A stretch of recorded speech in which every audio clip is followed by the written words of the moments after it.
मोर प्रिय भाई और भौणी माने राज्य देश एवं सारा विश्व रे थिबा समस्त भारतीय को 80तम स्वाधीनता दिवस हार्दिक अभिनंदन और शुभेच्छा जनाऊँगी।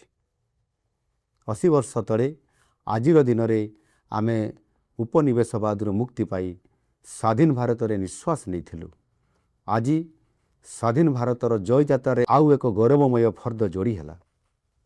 यही कष्टलब्ध स्वाधीनतार उपहार देइथिबा समस्त स्वाधीनता संग्रामी को मोर भक्तिपूर्ण श्रद्धांजलि। सेमानकर असीम त्याग और बलिदान पाई ये देश सदासर्वदा ऋणी रहिबो। गत 12 वर्ष है माननीय प्रधानमंत्री नरेंद्र मोदी जी नेतृत्व में सांस्कृतिक राष्ट्रवाद मंत्र रे दीक्षित होई राष्ट्र निर्माण एक नूतन अध्याय आरंभ होईछि।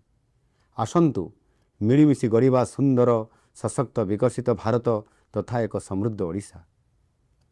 आज यही शुभ दिन में वंदे मातरम गान करी सगर्वे घरे घरे तिरंगा उत्तोलन करंतु।